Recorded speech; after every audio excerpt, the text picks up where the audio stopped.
Agora, irmãos, nós pedimos aos amados que abram as suas Bíblias em Lucas capítulo 8.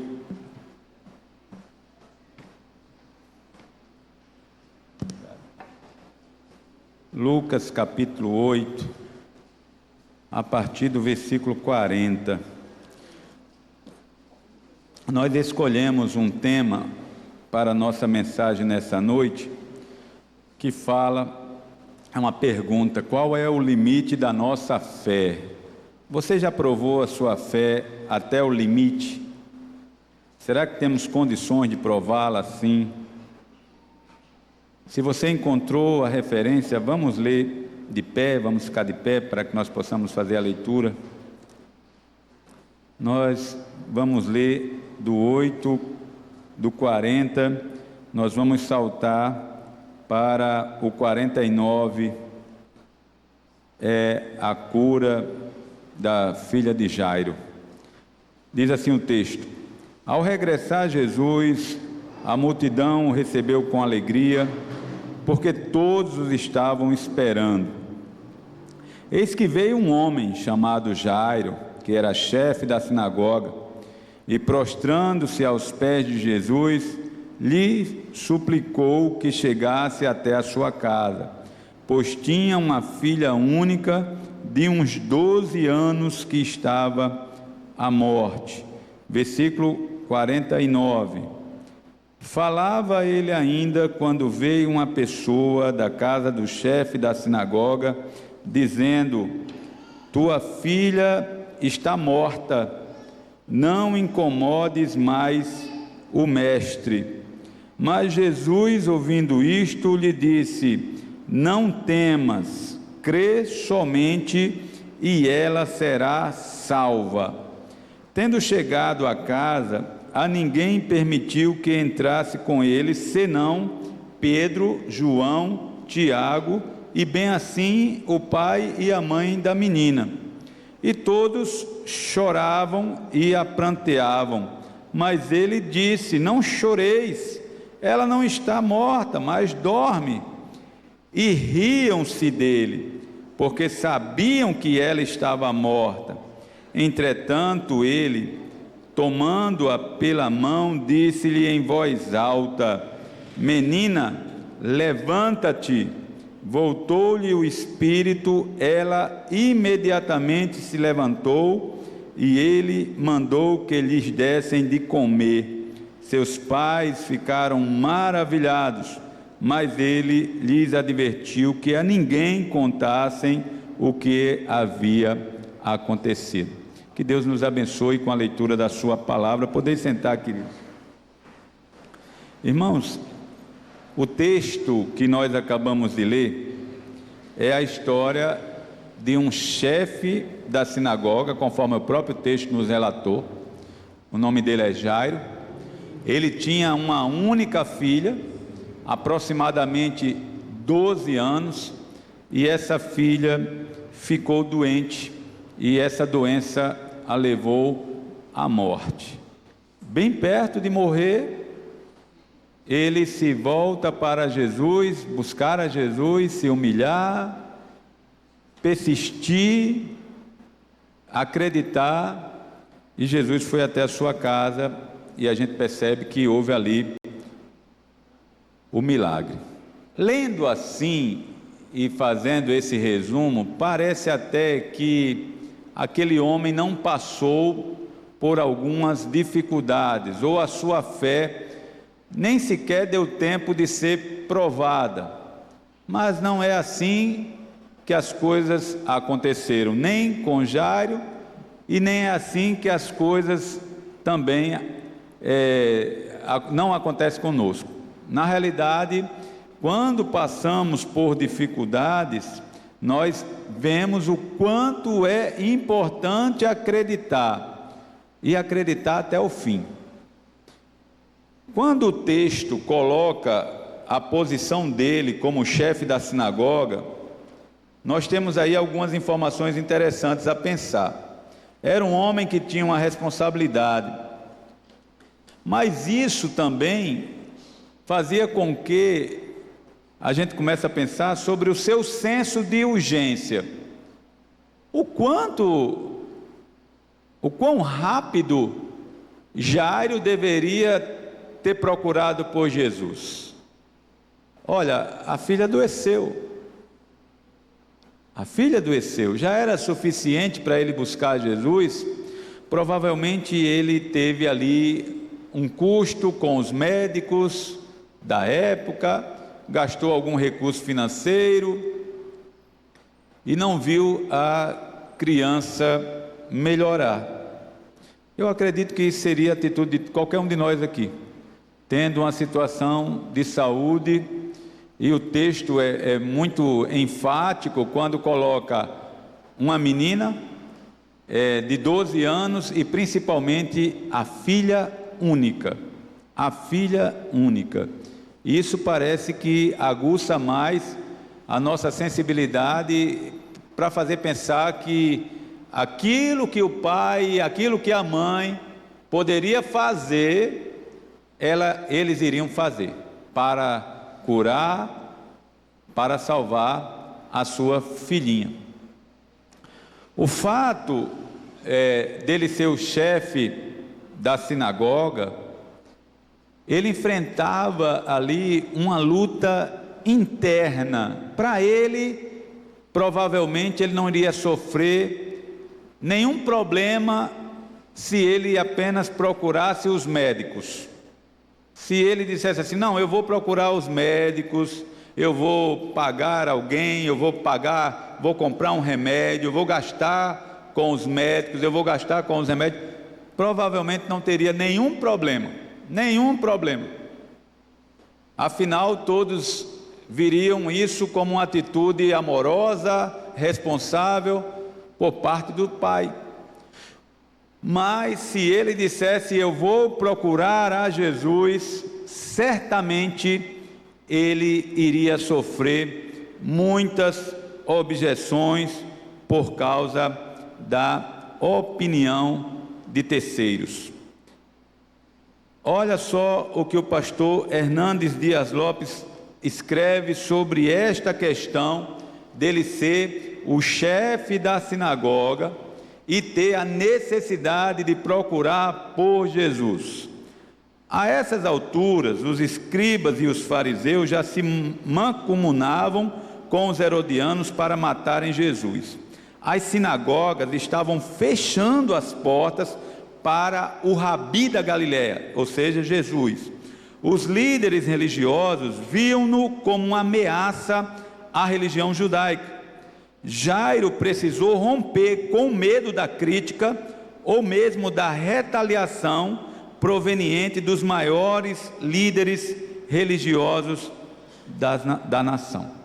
Então percebam, irmãos, que não era por ele ocupar uma posição de chefe da sinagoga e ter ali entre os seus frequentadores, os frequentadores daquela sinagoga, fariseus, escribas, que justamente olhavam para Jesus com críticas e até mesmo com vontade de eliminar Jesus ali naquela época. Então, quando você olha para esta situação, que situação difícil Jairo se encontrar? Que situação difícil. Eu estou olhando a minha filha doente, não estou vendo que os medicamentos estão fazendo efeitos, mas de repente eu tenho conhecimento de que existe uma pessoa que tem possibilidade de curar, por ele ter feito alguns milagres, e eu gostaria de ir até ele, mas eu tenho receio do que as pessoas irão falar sobre isto. Mas essa situação interna, ela vai ser vencida, e provavelmente porque a situação de saúde daquela menina ficou mais grave, se agravou. Agora já não era uma menina que estava enferma, mas era uma menina que estava à beira da morte. Parece que aqui seria um dos obstáculos que Jairo teria para chegar até Jesus, e certamente o foi, mas não foi o seu maior desafio. E é interessante, irmãos, a gente entender, e eu fiz de propósito, eu saltei uma parte do texto, que é justamente quando Jesus promove uma cura de uma mulher. E é interessante como essas duas histórias, a história de Jairo e a história da mulher com fluxo de sangue, elas estão entrelaçadas. É interessante porque tem algumas coisas em comuns. A filha com 12 anos, filha do chefe da sinagoga, e uma mulher que já padecia há 12 anos, com uma enfermidade que não tinha cura, que tinha procurado os médicos, que já tinha feito de tudo, mas que não tinha encontrado a solução. Então, quando Jairo chega para Jesus e fala, ele se humilha, irmãos. A gente estava cantando aqui um louvor, não é? Se eu me humilhar e sacrificar, não foi assim? Se eu me humilhar, não saiu muito bem não, né? Se eu me humilhar e sacrificar, ele vai se humilhar, ele vai se prostrar. E o que é que ele está sacrificando? Ele é o chefe da sinagoga, ele provavelmente é o homem mais rico da sua comunidade, ele tem uma importância junto àquele povo, e ele também responde por crenças religiosas, e principalmente contra aquelas ideias que estavam sendo formuladas com relação a Jesus. Mas ele sacrifica tudo isso aos pés de Jesus, ele se humilha e ele pede insistentemente para que Jesus vá até a sua casa e cure a sua filha. E Jesus o atende. Olha que coisa maravilhosa, que coisa maravilhosa. Interessante, irmãos, que muitas vezes, Deus usa os nossos sofrimentos para que a gente se aproxime de Jesus. Existe até um jargão religioso, né? Algumas pessoas costumam falar isso: fulano ou vem pelo amor ou vem pela dor. E às vezes até pergunta: você veio pelo amor ou veio pela dor?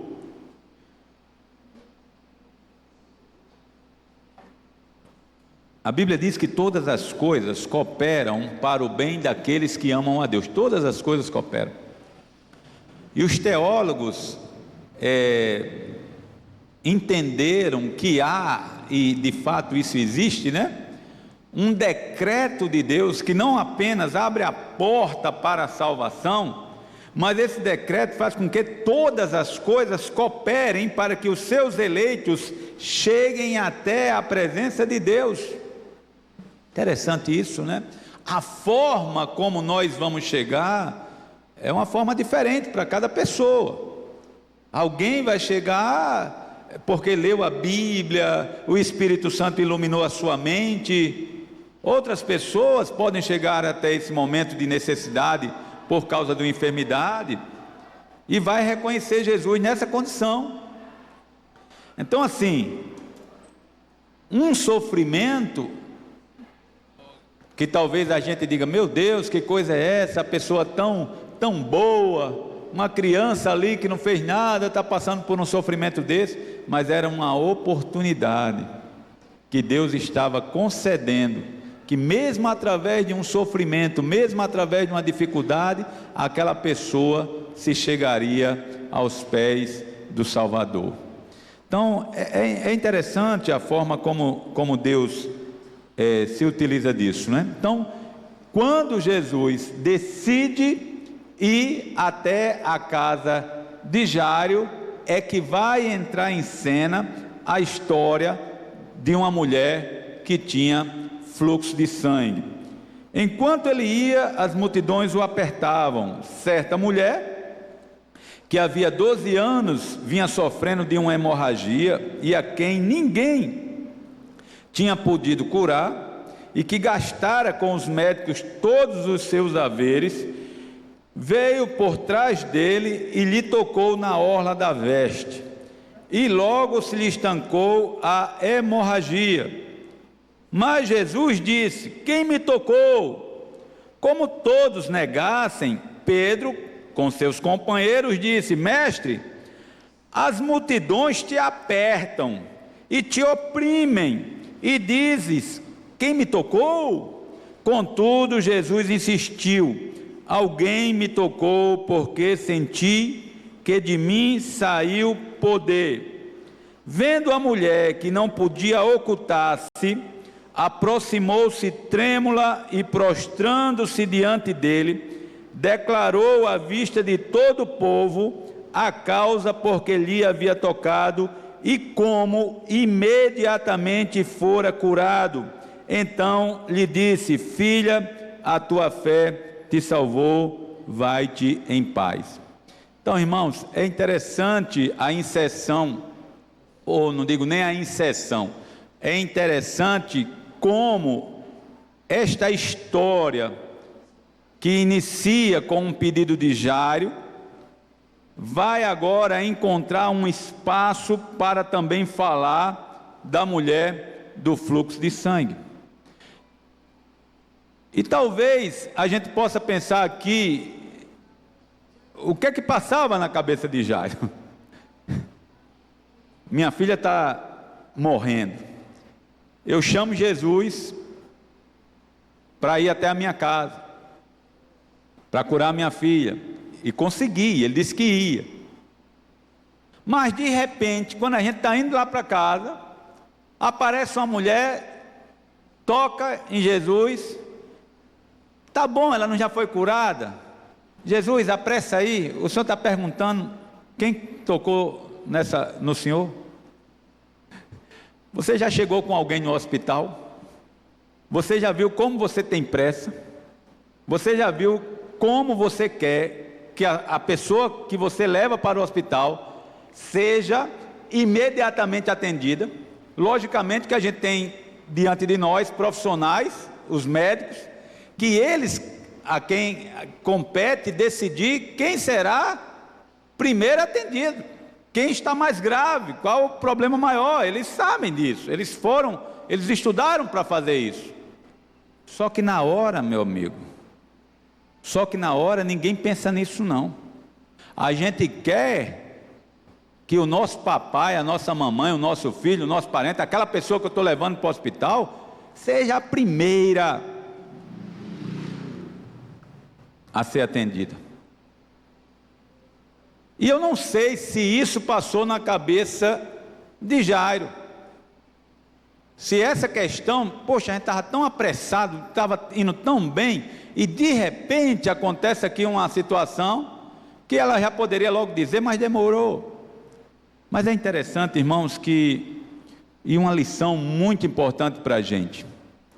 A nossa caminhada espiritual, ela não nos revela de forma completa aquilo que nós iremos enfrentar mais adiante, mas Deus sabe.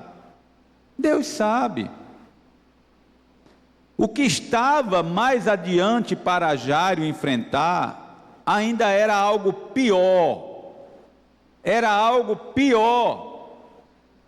Então, o que nos parece, irmãos, é que aquela mulher, ela vai fazer parte agora de um plano de Deus para acrescentar a fé a Jairo.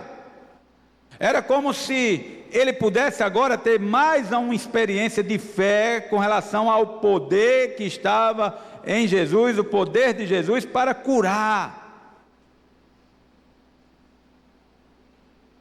Eu coloquei primeiro uma contradição aqui, talvez um pensamento relacionado à murmuração, porque parece que, pela nossa natureza pecaminosa, muitas vezes a gente já começa a fraquejar e já começa a dizer: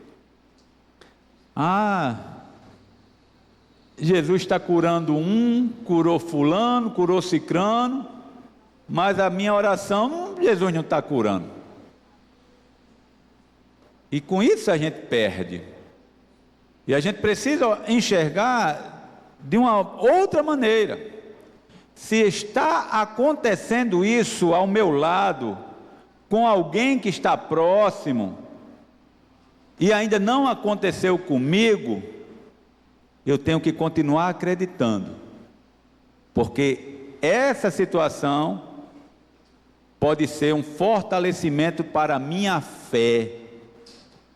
Irmãos, e parece que era justamente isso que iria acontecer, porque em meio a tudo isso, depois que a mulher recebe a sua bênção, depois que aquela mulher que tocou em Jesus é curada, eles continuam agora a sua jornada até a casa de Jairo, e agora chega o momento em que a fé de Jairo iria passar os seus maiores obstáculos. Chega a notícia: tua filha está morta, não incomodes mais o mestre. Então, duas situações aí. O problema, irmãos, não está no fato. Preste atenção nisso. Preste bem atenção nisso. O problema desta frase aqui, tua filha está morta, não incomodes mais o mestre, tem duas questões aqui. A primeira delas é o fato. É o fato. Qual é o fato? A tua filha está morta. A segunda parte desta frase é a opinião. Uma coisa é eu dizer, olha, tua filha está morta. É o fato. A outra coisa é dizer, não incomodes mais o mestre, porque por trás desta frase está dizendo, não tem mais jeito. Não adianta mais. Mas essa é a opinião de quem? Eu não pedi tua opinião sobre isso. Mas ela veio. Ela é a opinião de terceiros, não é a minha. E é interessante, irmãos, que quando alguém vai comentar esse episódio, vai dizer que aqui não é apenas uma questão de fé, mas uma questão de discernimento, uma questão de experiência. E nós sabemos o quanto o pecado destrói a nossa percepção espiritual. Quando Adão pecou, o que ele vai sentir, o que ele vai ter a percepção é que agora eu estou sem roupa, agora eu estou nu, e ele vai ter a sensação de medo e vai se esconder. Então, o pecado chega ao mundo, o homem tem uma percepção do mundo espiritual, da vida espiritual que ele está vivendo, mas a Bíblia vai apontar para nós que o Deus deste século cegou o entendimento dos incrédulos para que eles não vejam, não resplandeça a glória do Evangelho e eles creiam e sejam salvos. Então, irmãos, cada um de nós precisamos alimentar a nossa fé, para que dia após dia nós venhamos a crer cada vez mais, e a palavra de Deus diz que a fé vem pelo ouvir, e ouvir da palavra de Deus. Então, quando nós somos orientados para que diariamente a gente coloque os nossos olhos sobre a palavra de Deus, que medite sobre a palavra de Deus, logicamente que não está aqui apenas o exercício da leitura simplesmente, mas da percepção e da absorção do conhecimento a respeito do poder de Deus, para que a nossa vida passe a possuir uma fé robusta. E que diante de opiniões de terceiros, porque uma coisa é dizer, a tua filha está morta, isso é o fato, mas não incomodes mais o mestre, é uma opinião. E a opinião que foi dada é porque olha para Jesus e diz assim, olha, não incomodes mais o mestre, porque ele não pode fazer mais nada. E será assim que a gente acredita? O que é que Deus pode fazer por você? Talvez você foi tímido e disse tudo bem baixinho, não foi?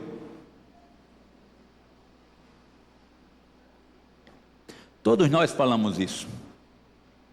Todos nós, ou a maioria, não vou nem dizer todos, né? Mas a maioria responde tudo, Deus pode tudo. Pastor André e Ariadne, se eu perguntasse o que é que Deus pode fazer por vocês, eles iriam me dizer tudo. Mas eu tenho certeza que diante do episódio de Filipinho, quando vamos orar, e ao invés do quadro de saúde apontar uma melhora, mas apresentar um declínio, não, em vez de estar melhorando, está piorando, a gente já começa a dizer: Senhor, não é minha vontade que meu filho vá, mas se for da tua vontade. Porque é diferente, irmãos. Estar aqui e falar tudo nesta hora não é tão difícil, porque a nossa fé não está sendo provada como a dele estava sendo, como a do pastor André, da diaconisa Ariadne, foram recentemente. Eu estou colocando, me perdoe até colocar o caso de vocês, mas é porque é um caso recente e todos nós vivenciamos isso aqui, ou a maioria aqui conhece essa situação. É diferente, irmãos. Então, o que nós devemos pensar é: peraí, ter uma fé simplesmente que comunga aos domingos e diante de uma pergunta retórica, que não exige a minha resposta audível, mas eu posso pensar: Deus pode tudo. Será que esta fé, ela é suficiente para enfrentar as questões do dia a dia? Porque nós adoecemos, porque nós fazemos exames médicos, porque nós percebemos que, tem uma dor aqui, e eu estou com uma dor mesmo, mas aqui não. Está doendo muita coisa já, é a idade, né?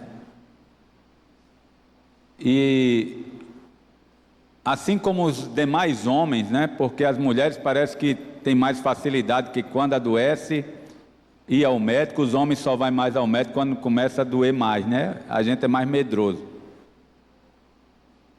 E aí vamos ao médico dizendo assim: não vai ser nada, eu já não vou. O medo, né? Disfarçando: eu não vou porque vai fazer exame, não vai dar nada. Espera aí, o que é que você está dizendo? Você não vai porque você vai fazer exame, não vai dar nada, então você quer que dê alguma coisa? Meu amigo, e quando a gente pega o exame que dá aquilo que a gente não espera, como é que anda a nossa fé? Como é que anda a nossa fé domingueira, de responder somente nos cultos? É essa fé que vence o dia a dia, que vence as dificuldades. As coisas não podem piorar, porque a história de Jairo, a coisa piorou, irmãos. A coisa piorou. Mais adiante, Jesus vai dizer que a menina não estava morta, mas dormia. Outra dificuldade para Jairo não foi o que Jesus falou. De certa forma, isso colocou no coração dele uma esperança renovadora. Mas o que vai acontecer a partir dessa fala de Jesus, provavelmente o olhar de Jairo, os ouvidos de Jairo, falaram que ele deveria desistir daquela jornada. E o que foi que ele viu, o que ele ouviu?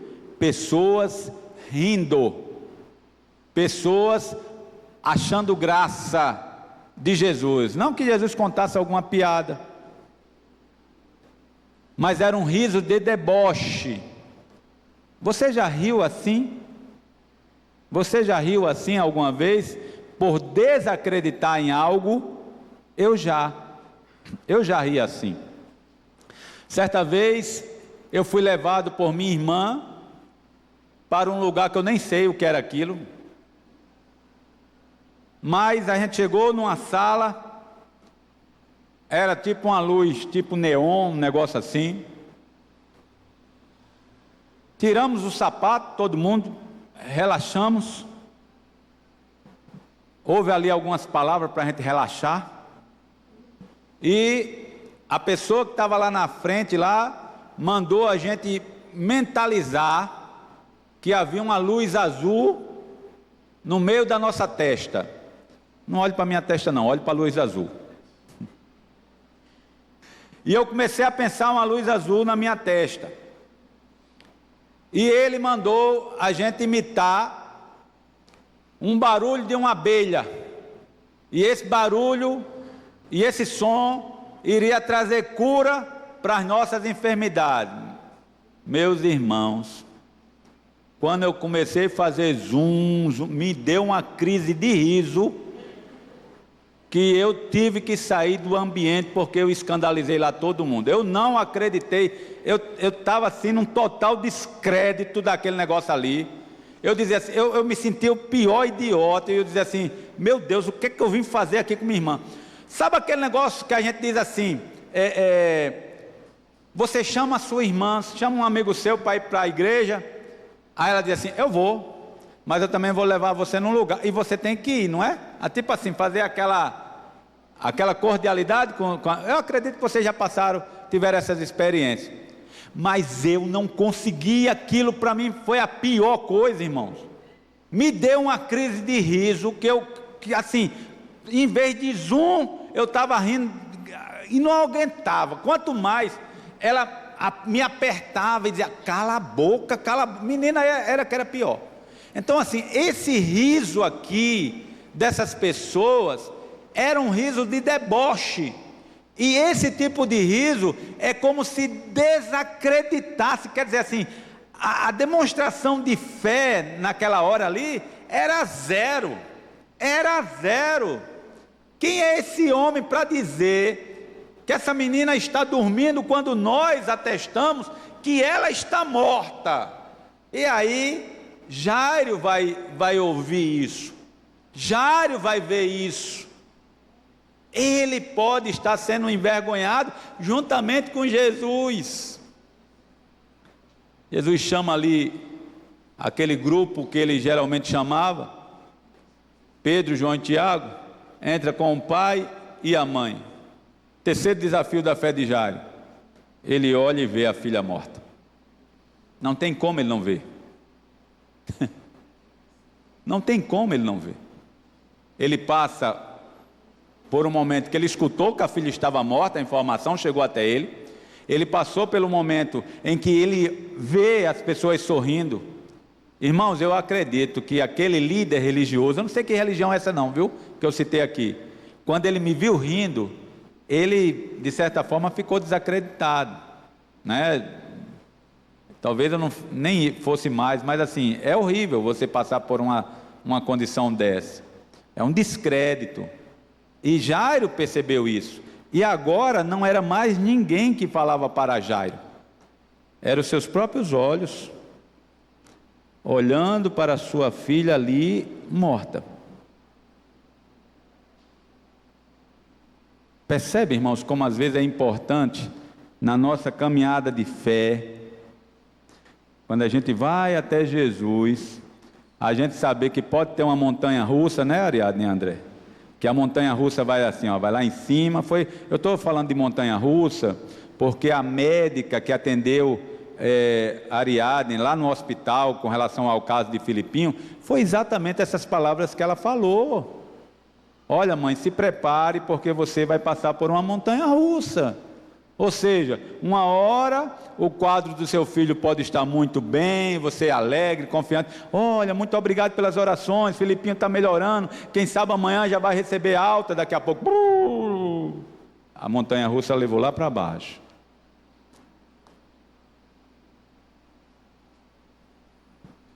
Sabe o que é isso, irmãos? Quem conduz a nossa fé é Deus.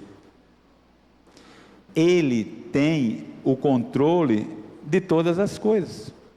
Nós precisamos acreditar em Deus quando a montanha-russa está lá em cima, mas devemos manter a fé também quando a montanha-russa leva a gente lá para baixo.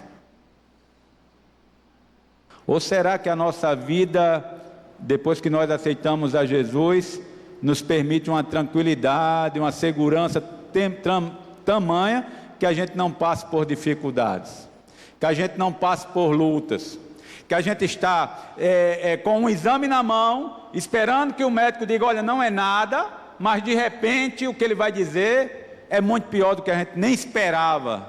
Tudo isso, doutor?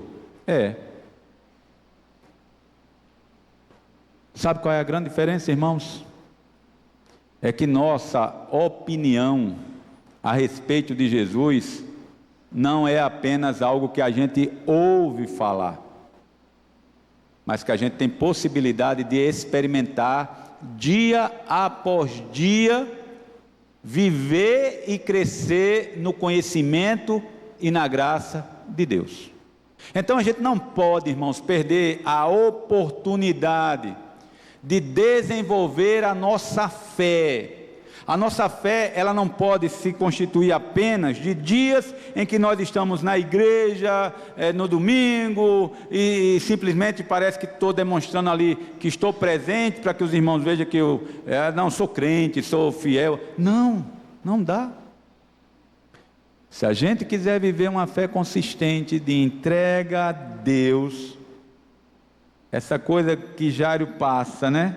Ele se humilha, ele sacrifica uma posição e se coloca aos pés do Senhor e caminha com Cristo, e anda com Cristo, e segue ao lado de Cristo do início até o final. Alguém tem dúvidas, irmãos, que quando Jesus diz assim, menina, levanta-te, aquela menina poderia ser retida pela morte? Que a morte poderia dizer assim, você não vai se levantar, porque eu sou a dona do pedaço aqui todo. Vocês acham que seria possível Dona Morte dizer assim, você não vai se levantar? Até a minha voz, se eu disser morte, libera, ela vai dizer, quem? Eu não sou nada.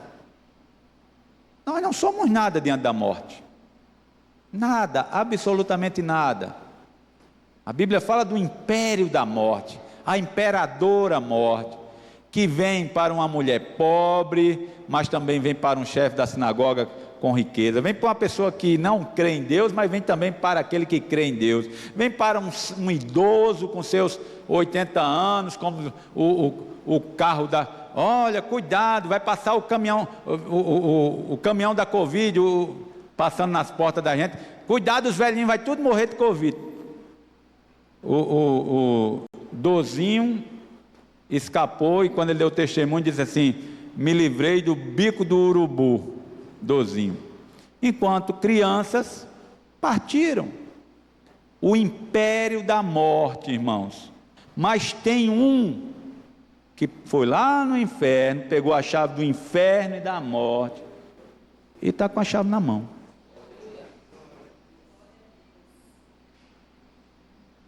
Lázaro vem para fora. Quem olhava para a morte do lado de fora dizia, Senhor, ele já cheira mal, abre, tira a pedra, creia, tira a pedra. Lázaro, sai para fora. Ele não vai resistir. Jesus vai encontrar um sepultamento, ou as pessoas levando o filho da viúva lá de Naim, da cidade de Naim, está lá no caixão. Jesus toca no esquife, manda o jovem se levantar, entrega o jovem à mãe, à viúva. A morte não pode desobedecer à voz do Todo-Poderoso, do Eterno, daquele que criou todas as coisas. Não pode. Menina, levanta-te. E sabe quem se levantou também com a menina, irmãos? Jairo. Se por acaso havia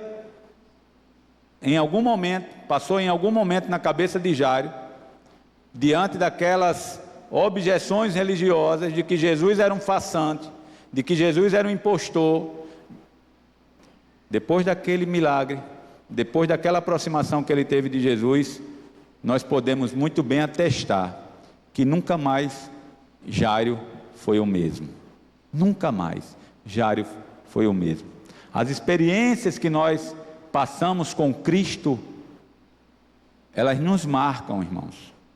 Elas são marcas nas nossas caminhadas.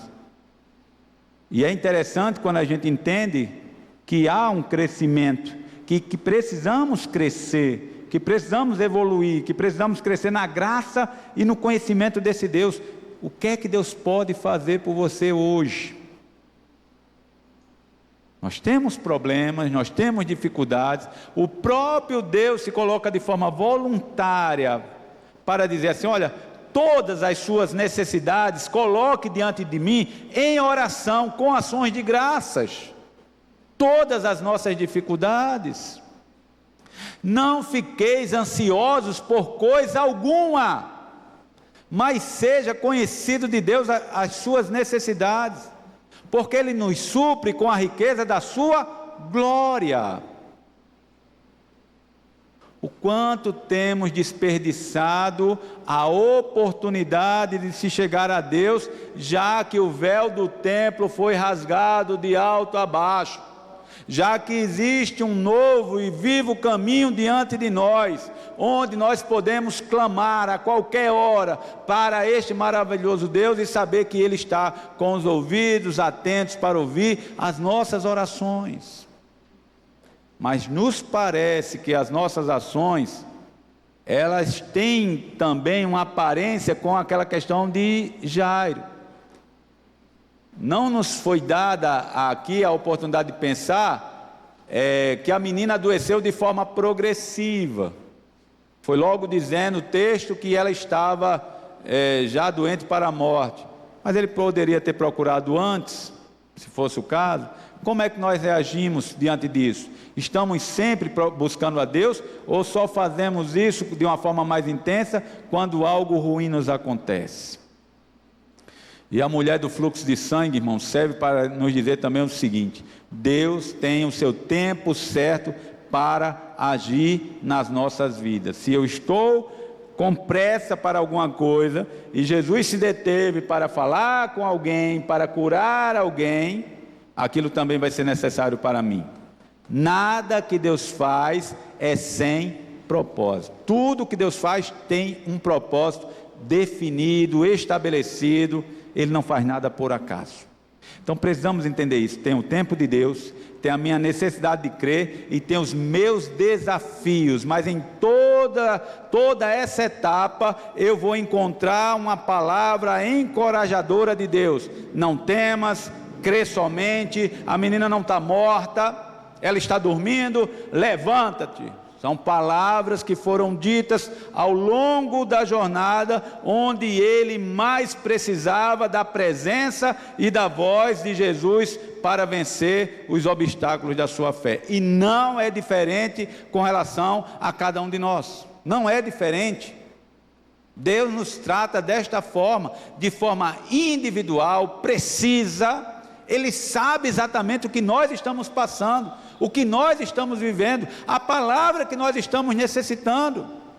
Tem pessoas que chegam a dizer: Senhor, eu preciso ouvir a tua voz nesta noite, fala comigo. Será que você não está ouvindo Deus falar com você?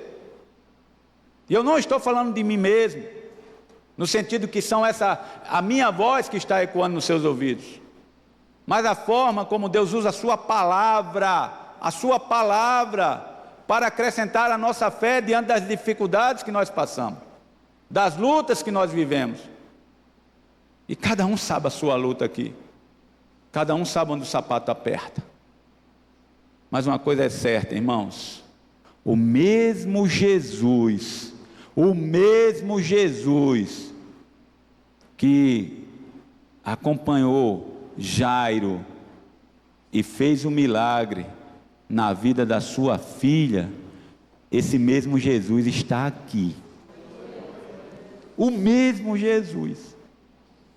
Ah, não, eu estou hoje eu não vou atender a ninguém, não. Hoje eu vou ficar aqui, mandar os anjos aqui. Não, Ele está aqui. E sabe quem é Ele? Aquele Jesus que foi morto pelos nossos pecados. Aquele Jesus que ressuscitou ao terceiro dia. Aquele Jesus que subiu aos céus, está à destra de Deus.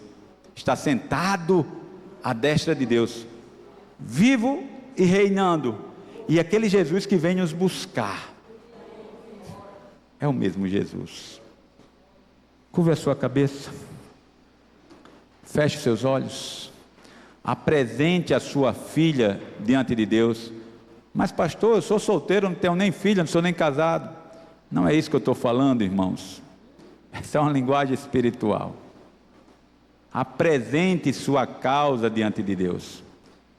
E talvez você diga assim: pastor, eu já estou naquela fase, o meu problema já chegou àquela fase que está dizendo que a menina está morta, porque até mesmo eu nem creio mais que seja possível um milagre. E é interessante, irmãos, que um dia um pai de uma criança possessa levou o seu filho até Jesus e disse assim: se tu podes fazer alguma coisa, tem misericórdia do meu filho. Jesus repetiu essa palavra: tu podes, tudo crê, tudo posso, tudo pode aquele que crê. Tudo pode aquele que crê. A nossa fé hoje está sendo direcionada para a pessoa certa, a pessoa de Jesus. A sua palavra direciona a nossa fé para isto. Cristo é o centro. E nós queremos aqui nesta noite louvar o nome do Senhor. Pai, nós queremos exaltar a Tua grandeza, o Teu poder, a Tua majestade. Mas também queremos exaltar, Senhor Deus, o Teu amor e a Tua misericórdia. Que olha, Senhor Deus, para as nossas fraquezas e tem piedade de nós. Olha para as nossas fraquezas e vê como nós somos pó.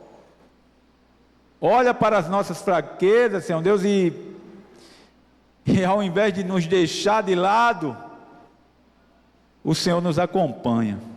O Senhor alimenta a nossa fé. E até mesmo em meio a turbilhões de dificuldades, há lutas que às vezes chegam até nós para apagar, para tentar destruir a nossa fé. O Senhor chega simplesmente com a tua voz amorosa e diz: não temas, não temas, crê somente. A menina não está morta, o teu problema tem solução. O teu problema não leva você a desacreditar em tudo. O teu problema é apenas uma porta para o agir de Deus. Ah, Senhor, olha, Senhor Deus, para as nossas dificuldades nessa noite e contempla, Senhor Deus, a vida aqui daqueles que estão esperando por um milagre, Senhor. E que Tua mão santa e poderosa, Senhor Deus, produza esse milagre, porque certamente, Senhor Deus, haverá alegria. Vestes de luto, Senhor Deus, serão deixadas para trás, e nós estaremos vestidos de vestes festivas. Que o Teu nome seja exaltado, não somente hoje, mas para todo sempre. Em nome de Jesus, em nome de Jesus, em nome daquele que vive e reina para todos sempre, em nome de Jesus, amém e amém.